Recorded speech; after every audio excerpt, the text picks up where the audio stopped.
سلاوین گرم و هیوین دما خوش جپشکا کردیا دنگی امریکا دگل برنامه کنه یا لهفگهاندنا کردان کرد کنکشن ابوی هیویه که ام کردان بگهین نه که سرحاتی و بویرن لجهان دقامن پیک بهورین داخل شمو جویره جه استودیو دنگ امریکا لواشنطن دی سی دید گلور ددم وی جاردا امریکا جنیزیک برای خواهد ددا آروزین فلوجا و بجارین لپیش کیمن قالوا حكومة مالكي دي جوفي قيراني رزقار ببا لبنجي صاليا شري لدش هجارية لأمريكا بيش نياس جبو داوي إنانا ويشري چنا لجاري أمبري خواه بدن دورو برين خواه كاتشي دبا فرمانداري ولاية نيوجيرسي كريس كريستي كان دي بيش بينتري كوماريان جبو هالبجارتنين سروكاتي أمريكا لصالة 2016 قوت أو شرمزار و دلشكستيا جبركاري هنك جكارمن دينوي چند روژن کریستی کتیا بر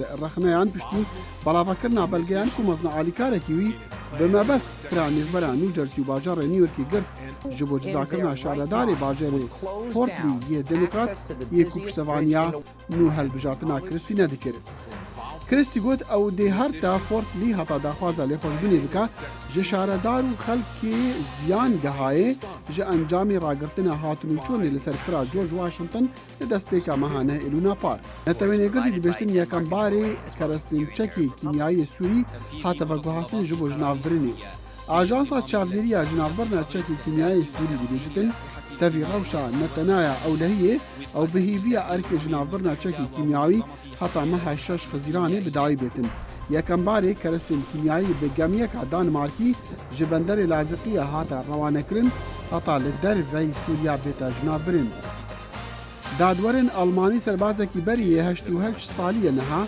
داوانبار كريا بپشکداری دکم کجی نازیان دا و بکشتنا توایا خلکی گندک فرانسی لسال 1944 جبلی قرکرنا خلکی وی گند فرانسی وی سربازی دگل حوالا که خواد گله لسری 25 زلامان دا و کشتن وی تاوانباری دست هبو د صوتنا کنیسه گندکی دا و نزیکی صد جنو زاروک تدا آسی مابون دادور دبیجن او سرباز سر به ایکه کاتایبت نازیان بو و او کمکوژی انجام دانا وقت تولا رواندنا کار بدستکی آلمانی جعالیه بزاوا برخودانا فرانسا دا و آژانس اسمانیه امریکی ناسا دبیجن او دی ناوندا نفنتوی هتا سالا 2024 لفالاهی اسمانی بیلتن افا 15 سال ناوندا به 100 میلیارد دلار لفلاهی اسمانیه و ناسا لبر بو هتا 2020 بهلتن داخویانه که حکومت سروک اوباما و آژانس ناسا دبیجتن دمیمانا ناونده دی دریشتر بتن هتا بردوامیه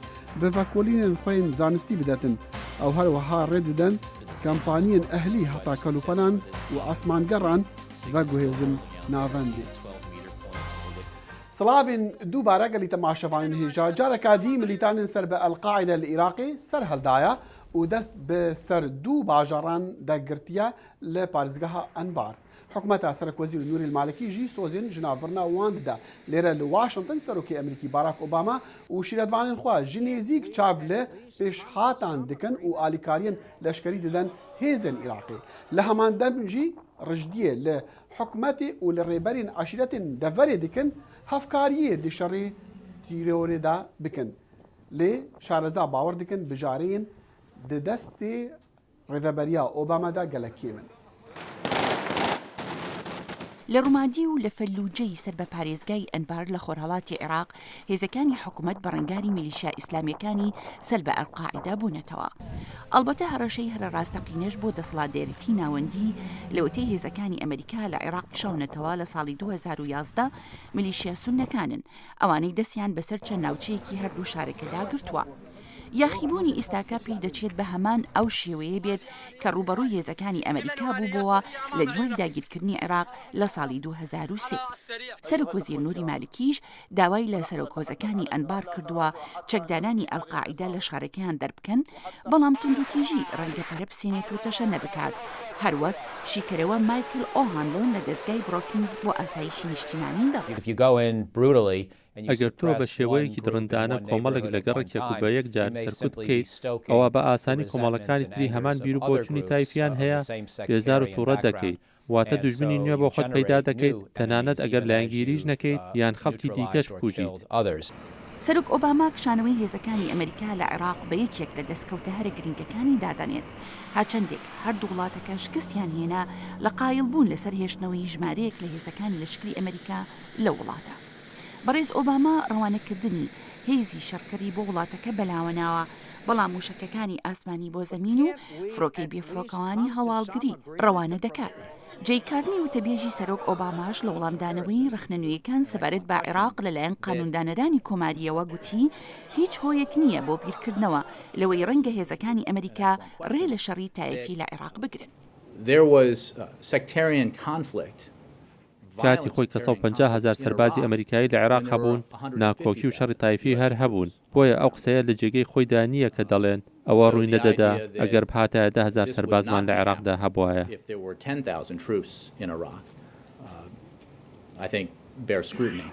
ئەنتۆنی کۆرتسمەنی شیکەرەوەی لەشکری دەڵێت ئەنبار بەشێکە لە ململانیکی فراوانتر لە نێوان موسڵمانە شیعە و سوننەکان لەو هەرێمەدا، دەشڵێت دەبێت ئەمریکا بیر لە بژارەی هەرە کەمتر خراپ بکاتەوە.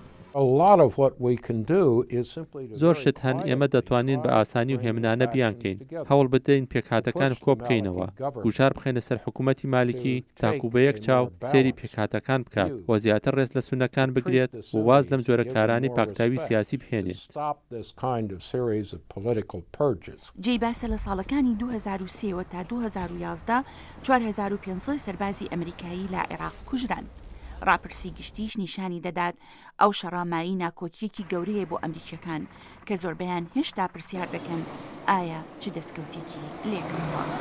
شایان پاشا لە بەشی کوردی رادیۆی دڵی ئەمریکا. گەلۆ حکومەتا مالکی دێژڤێ ئالۆزیە ڕزگار ببە ما ئەف پرس ژێ شارەزایê بنیادی ئەمریکیە ئاشتیە سەرهەنگ هەمە سەعید کرد. لە ماوەی کورتخایەنەوە پێش هەڵبژاردنەکان باوەڕ ناکەم ئەم قەیرانە سیاسیە چارەسەر بێ و باوەڕ ناکەم کێشەی ئەمنی عێراق بە ماوەیەکی کورتخایەن چارەسەر بێت نەکرد. کارێکی گەورەتر و چوارچێوەیەکی فراوانتری لە ڕووی سیاسی و کۆمەڵایەتی و حکومڕانی و بواری ئەمنیەوە پێویستە نەک تەنها پەلاماری ئەمنی. کاک سەرهەنگ ئەف پێشهاتن لە فەلوجە دبن ئایا ناوەندی شەڕێ دنێبەرە شیعە و سنیاندا لە هەرێمێ؟ بێگومان ئەو ڕووداوانەی کە لە ئەنبار ڕوایە و بلەگشتی لە عێراق ئێستا کێشەیەکی گەورەیە بۆ پرۆسەی سیاسی لە عێراق و بۆ سەقامگیری و ئاشتی لە عێراق و لە ناوچەکەشە. ئەوەی کە ئیبینین تێکەڵاوبوونی بەشێکە لە کێشەکانی عێراق لەگەڵ سووریا شەکدارەکانی سەر بە قاعیدە و ئەوەی کە ناسراوە بە دەوڵەتی ئیسلامی لە عێراق و شام مەترسیەکی گەورەن بۆ سەر ئاسایشی عێراق و مەشتێک کەڵاو بووە لەگەڵ ناکۆچە سیاسەکانی عێراق کە لە ماوەی چەند ساڵی ڕابردووە سیستمی حکومڕانی لە عێراق تا ڕادەیەکی گەورە پەکخستووە ململانی و ناکۆچی بین نێوان سیاسەتمەدارەکانی عێراق تاکو ئەم دەقەیە ئاراستەیەکی ڕوو نییە بۆی کە عێراق بەرەوچیوە چێت. خەڵکێکی زۆر لە عێراق و لە دەرەوەی عێراقی شاوەڕوانی ئەوەن کە بەشێک لەم کێشانە چارەسەر ببێت دووە ئەنجامبانی هەڵبژاردنەکانی کە لە بەرنامە وایە لە مانگی چوارە بکرێت کە هاوسەنگیەکی سیاسی نوێ بێنێتە پێشەوە لەسەر ئەساسی ئەو هاوسەنگیە سیاسیە دیدێکی تازە بۆ عێراق دابڕێژێتەوە. بەڵام ئەگەر تەماشای ڕووداوەکانی ڕابردوو بکەین و ئەگەر تەماشای ئەم پێشاتانی ئێستا بکەین ئەمانە ئەو دیدە و ئەو ئاراستە سیاسی کە لەو کاتدا بێتەکایەوە خاتە ژێر پرسیارەوە ئایا کە ئەمە جۆرە ئەمە زیاد لە پێویست گەشتبینیە یاخود واقعی عێراق بەم شێوەیە بەردەوام بکرێت. سەرهەنگ حەمەسایی چارەزایê pirsên Iraqê li binyadî Emerîkî yê aştiyê lêre li Washington bi Skypeê digel Kurd Connection diaxift. û li bîreweriya pêncî saliya şerê li dijî hejariyê ku serokê berê Emerîkî Lyndon Johnson ew şer dest pê kir, Komarî û Demokratên Kongresê niha sozên qeyîmkirina wî şerî didin lê bidîtinên cuda cuda. Sînatorê Komarî Marco Rubio dibêjitin hikûmeta federalî serneketiya di hewla نەهێلانە فەقیری و هەژاریەدا لێرە لە ئەمریکا ئەرێ ئەو چ پێشنیازان دەکا وەرن ئەم پێکوا vê راپۆرتی ببینن. لە مانگێکی ساڵی 1964دا سەرۆک لیندن جانسن ئاگاداری ئەوە بوو کە نزیکەی یەک کەس لە هەر 5 ئەمریکاییەک لە هەژاریدا دەژێت. ئەو لە یەکەم وتاریدا لەسەر باری وڵات ئەم ڕاگەیاندنەیدا. ئەف حکومەتە ئیرۆ لێرە ئونها شەڕێ بێشەرت لە دژی هەژاریە ڕادگەهینە. 50 ساڵ پاش ئەوان نزیکەی یەک کەس لە 7 ئەمریکایی هێشتا لە هەژاریدا دەژێن. سیناتۆری کۆماری مارکۆ ڕۆبیۆ دەڵێت هەوڵەکانی جانسن بۆ بربەرەکانی دژ بە هەژاری سەرکەوتوو نەبوو. لە شوونە هاندانە ئابووریە ئازاد و پرۆژێن ڤەژاندنێ حکومەت ئامەیە فێدرالی دەبە ئاستەنگ لە پێش دەستگەه و بەهرەیە گەلێمە. ڕۆبیۆ دەڵێت هەوڵی تر پێویستە. ئەس پێشنیازە گوهارتنە بەرنامێن واشنگتن یەندیژی هەژاریە دیکم و تریلیۆنێن دۆلارن لەسەر ویلایەتە تێن خەرجکردن. دیموکراتەکانی کۆنگرێز بەرگری لە بەرنمەکەی بەڕێز جانسن دەکەن بۆ دابینکردنی خۆراک، خزمەتگوزاری، تەندروستی و موچە بۆ خانەنشینەکان و کەسانی بە ساڵاتچوو و هەژار. سیناتۆری دیموکرات دێک دۆربێن. ئەرجا ئەف شەڕێ بەری 5 ساڵان لە دژی هەژاریە پڕیکێ ماسی چ دەستکەفت هەبوون. بەرنامێن ساغلەمیە بوون، بەرنامێن خواندنا سەرەتایی ناڤنجی بوون، قانونە پەروەردەیە و جارە ئێکی بۆ حکومەتە فێدرالی ئالیکاریە خوێندنگەهین خۆجهی بکەتن، ئالیکاریە دراوی و قەرزە ji بۆ خوێندنین بلند. شارەزایان کۆکنین لەسەر دەرەنجامی بربەرەکانیەکانی جانسن دژ بە هەژاری. ڕان هاسکینز لە ئینستیتوتی بروکلین دەڵێت وڵات بەبێ ئەو بەرنامەیە زۆر باشتر دەبێت. Medicare and Medicaid. بەرنامین چاودێریە ساغلەمی و یەن تەندروستیên هەری گرنگ بوون هێشتا دل و گیانێ سیاسەتên civakamenê و helbet digel bîmeya civakî wana qazanca mezin hebû ji hejaran re û yên bi emir. On the poor and on the elderly. مایکل تانەر لە ئینستیتوتی کاتۆ دەڵێت ئەو بەرنامەیە تەنها هەژاری پشودرێژ کردووە. پڕانیا بەرنامên me hatine daڕشtin heta xelkê ji hejariyê derxin hinek parêzîdetir bidin wana heta nemînin birsî destkurt nemînin lê ew nekarek wesa mezina heta hejariyê nehêlin. سەرۆک ئۆباما دەڵێت لەم دەمەی ئێمەدا هەژاری کێشەیەکی دیارە. کۆماریەکان و دیموکراتەکان لە هەڵبژاردننی داهاتوودا ڕوبەڕووی پرسی موچەی بێکاری، پارە بۆ خۆراک و کێشەکانی تری پەیوەست بە هەژاری دەبنەوە. هێرۆ زەنگەنە دەنگی ئەمریکا. و ناسا ئاژانسا ئەسمانیا ئەمریکی لەوان ڕۆژان بیرەوەریە 10 ساڵیە هەنارتنا مەشینên ڤەکۆلینان لەسەر ڕووی مارس یان مەریخێ digêra. Vê bernamê bi hinartina dû robotan Spirit û Opportunity li sala 2004 dest pê kir. Bîreweriya 10 salî li Mozexana Niştimaniya Esmanî li Washington hate kirin. Di panêlekê de zanayan sebaret destkeftên zanistiyên van dû robotan diyar kirin û nexşên paşerojê jî. لە چارێ مەهایەک ساڵە 2004 ماشینەکە بەقەت ئۆتۆمبیلەکە بچووک بناوێت سپیرت نیشە سەر ڕوێ مارس و هەروەسا جمکێوێ بناوێ ئاپۆرتونری پشتی 3 هەفتیە لە بەرێدن یەکەوکەبێ مارس نیشیە. ئەو ڕۆبۆتێ بناوێ مارشن هاتە دروستکردن دەکو نوت ڕۆژان کار بکە. جان گرند شارەزەیە جیۆلۆجی دەبێژە هەردوو ماشین دەمەکی درێژترمان بوو بەردەستکردنا زانیاریên gelek sehef û bimifa. Ya giring me meydanek jîolojî durist kiriye. Tişteke dikare li ser rûyê merîxê biziviritin zanyariyên jîolojî bigehîn te me. Keşûhewayê berê li wir lê pitir taybet ka rolê avê çûbûya di durustkirina wî keşûhewayî de. لە مەها 3 ساڵە 2010 پەیوەندیە نێڤبەرە ناسا و سپیرت هاتە بڕین لێ ئاپۆرتونیتی پشتی 38 کیلومتران هاتوچوو لە دەورە ڕۆبۆتێک و لە مارس دمینە هێش بەردەوام کار دکە و زانیاریên زانستی ئڤرێ دکە. ستیف سکوایرس ڕێڤەبەرێ دەستێن لێڤەکولان گوت یا گرنگ ئەو بوو کو نیشان هەبوون و جارێکیش جاران ئاف لەسەر کەوکەبێ مارس هەبوو. Ez pêşbînî nakim ku belgeyên hebûna avê li ser yan li jêr Mars Merîxê dê gelek mezin bin. Me ew dizanî cara ekî em nişiyayne ser rûyê wê. David Lavery ji bername vedîtina Mars got ew teknolojiyên bû ser Mars hatîne karanîn niha gelek pêşketîne û rojane wan zanyariya digehîne erdê. Ez bawer dikim me hemûwan bihîstiya Google otomobîlên xwe kontrol kirî hajotine ser rewan rêka. Teknolojiyaya wan kesan pêşê xistî heman rehên teknolojiyaya maşînên Merîxê ye. Lê meha 8 sala 2012 NASA robotê bi navê Curiosity li ser kewkebê Mars nîşand. Ew jî bi qet otomobîleka biçûk bû. Ev robot ne bi patriya lê bi reaktorekê navokî biçûk tête karanîn ku bi salan dikare berdewam kar bike. Li sala 2020 li bere robotekê din bigihete Curiosity ku Ajansa Asmaniya Emerîkî li bere li paşa rojê mirovan jî binêr tewêrê. Herêz xendan dengê Amerîka. Bîneran heta ku hêşta em di behsê kewakib û stêrkên rêzka rojê de na pisyara me vê carî ev e. Erê piçûktirîn hesarê rêzka rojê yan stêrên gerok kiye?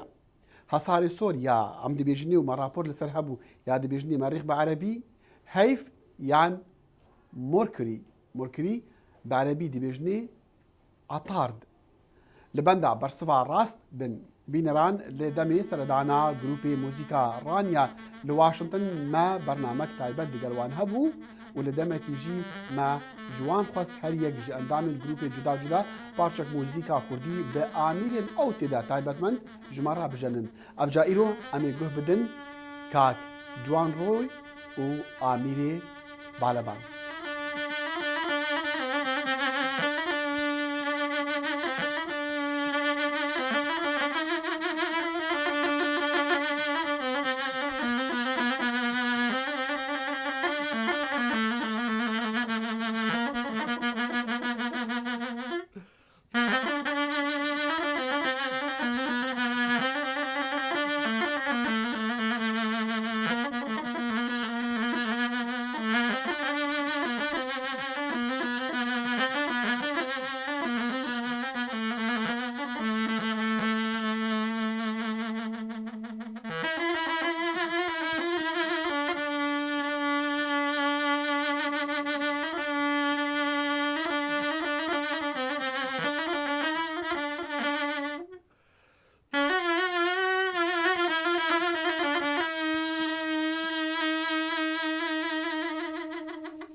سپاس بۆ کاک جوانڕۆ و بینەران بەرسڤا پرسیارە مە کا بچووکترین هەسارێ ڕێزکە ڕۆژی یان ستێرن گەڕۆک کیە؟ هەساری سۆریان بە عەرەبی دەبێژنێ مەریخ مارس هەیڤە یان مۆرکری بە عەرەبی دەبێژنێ ئەتاردا بژارە سێ یا ڕاستە مۆرکری بە عەرەبی دەبێژنێ ئەتارد تیرێ بازنێ وێ 38 سەدێ ژێ مەزنیا تیرێ بازنێ ئەردەیە. ji bo temaşakirina bernamên pişka Kurdiya dengê Amerîka hûn dikarin seredana malperên dengî Amerîkayan dengê Amerîka bikin û Facebooka bername me jî Kurd ku nekşina heta heftiya bê dexîlê şemo û stafê demê li hevgehandina Kurdan hîviya demên xweş û şad ji we re dikin.